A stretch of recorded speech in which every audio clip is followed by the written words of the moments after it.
Good morning friends. आज का topic है locus of a segment of circle in a complex plane. मतलब complex plane में कोई एक सर्कल के सेगमेंट का क्या लोकस रहेगा उसके बारे में बात करने वाले हैं। यहाँ पर एक 3 पॉइंट्स है z, z1 एंड z2। तो जहाँ पर argument of z2 minus z by z1 minus z equals to alpha हो जाएगा। तो यहाँ से पॉजिटिव डायरेक्शन के साथ z1 जो एंगल किया वो है सपोज θ1 और z2 जो एंगल किया वो है सपोज θ2। तो यहाँ से लिख सकते हैं θ2 माइनस θ1 इक्वल्स टू अल्फा हो जाएगा। θ1 को लिख सकते हैं argument of z1 minus z और θ2 को लिख सकते हैं argument of z2 minus z।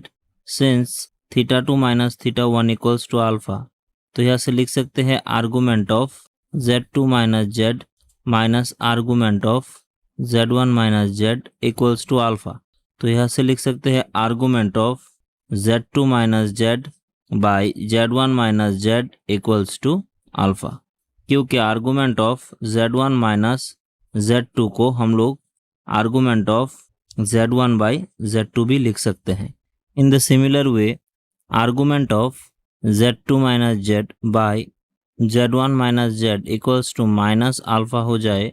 तो यहाँ से देखिए z1 जो लाइन है वो z2 लाइन पर आके कोइंसाइड होता है माइनस अल्फा एंगल घूमकर। यहाँ पर एंगल एंटी क्लॉकवाइज डायरेक्शन पर है और यहाँ पर एंगल क्लॉकवाइज डायरेक्शन पर है, इसलिए यहाँ पर अल्फा के साथ माइनस सिंबल है। यहाँ पर जो एंगल है वो क्लॉकवाइज डायरेक्शन पर है, इसलिए यहाँ पर नेगेटिव सिंबल दिया गया है। क्लास 9 की एक थ्योरम है कि angle in a same segment are equal. मतलब यहाँ पर जो एंगल माइनस अल्फा होगा इन सेम सेगमेंट से अगर हम एक और एंगल ऐसे ले ले तो ये भी माइनस अल्फा भी आएगा।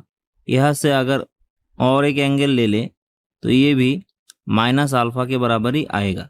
तो ऐसे करके ये जो एंगल आएगा उसका हर एक वर्टेक्स पॉइंट जो सेगमेंट है सेगमेंट के बाउंड्री रीजन पर क्रिएट होगा और ऐसे करके एक पूरा सेगमेंट हम लोगों को मिल जाएगा।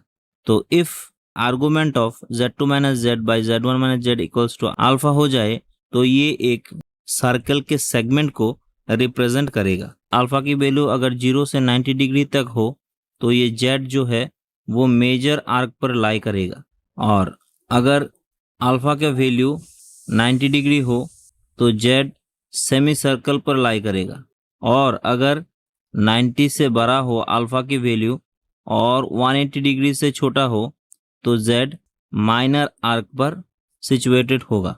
आप यहाँ से देख सकते हैं कि अगर हम लोग ऐसे करके एक माइनर सेगमेंट ले ले तो यहाँ से जो एंगल आएगा वो हमेशा 90 से बड़ा ही आएगा, 90 से छोटा नहीं आ सकेगा। तो आज के इस क्लास में हम लोगों ने आर्क के बारे में जाना। Thank you, good bye.